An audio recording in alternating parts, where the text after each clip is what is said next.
তো বন্ধুরা আজকে আমরা সেটআপ করব নেটিস NC21। তো সেটআপ করার জন্য আমরা এই প্লাগে লাগানোর পর নিচে যেটি দেখতে পাচ্ছেন সেটি হচ্ছে রাউটার। তো রাউটারটি লাগানোর পর এখানে দেখতে পাচ্ছেন একটা হলুদ কেবল। হলুদ কেবলটি আমাদের রাউটারের WAN পোর্টে লাগাবো, নিচে রাউটার। হ্যাঁ, দেখুন WAN পোর্টে, এবং অন্য মাথাটি আমাদের আইএসপি থেকে দেয়া অন্যতে লাগাবো।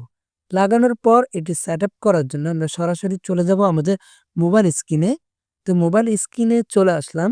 মোবাইল স্ক্রিনে চলে আসার পর আমরা ওয়াইফাই অপশনে চলে যাব। এখানে একটি আইপি লিখব। তো আইপিটি লেখার আগে আমাদের যে রাউটারের ডিফল্ট নাম ওয়াইফাই, যে ওয়াইফাই নামটা কানেক্ট করতে হবে, নাহলে আমাদের সেটআপ ইন্টারফেস আসবে না। তো দেখতে পাচ্ছেন রাউটারের নেটিস যে ডিফল্ট নাম সেটি শো করছে।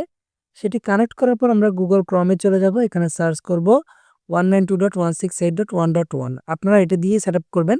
আমি আরেকটা আইপি দিয়ে রাখছিলাম, সেজন্য রাউটার সরাসরি অন্যতে ঢুকে যাচ্ছে। তো আমি এই আইপিটা দিয়ে এখন আমার রাউটার লগ ইন করবো 2.1 লাস্টে। তো এটি দেওয়ার পর সাথে সাথে আমার রাউটারে ঢুকে যাবে। রাউটারে ঢুকে যাওয়ার পর আমি জাস্ট স্টার্টে ক্লিক করব, তারপর পিপিইউ সিলেক্ট করব। পিপিইউ সিলেক্ট করার পর এখানে আইএসপি থেকে দেয়া wifi user name and user password, মানে পিপিইউ ইউজার নেম অ্যান্ড পাসওয়ার্ড যেটি ওরা প্রোভাইড করেছে সেটি এখানে দেওয়ার পর নর্মালি নেক্সটে ক্লিক করব।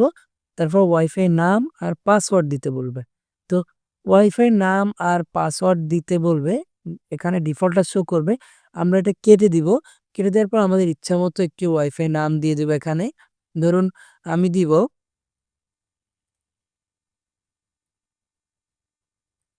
তো আমি এই নামটা এখন এখানে দিব, এবং এটি 8 ডিজিটের পাসওয়ার্ড দিব।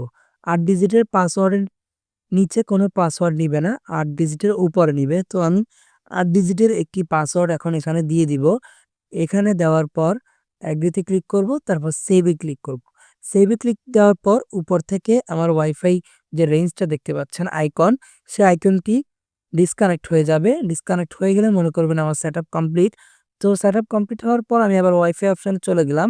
এখানে দেখতে পেলাম আমার দেয়া নামটি চলে আসছে। তো আমি এখন পাসওয়ার্ডটি দিব।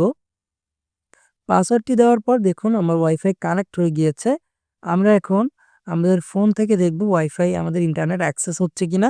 তো আমরা চলে যাব আমাদের ফোনে থাকা ইউটিউবে। ইউটিউবে ঢুকে দেখব যে আমাদের ইন্টারনেট চলছে কিনা। তো বন্ধুরা দেখুন আমাদের ভিডিও চলছে, ইন্টারনেট অ্যাক্সেস হচ্ছে।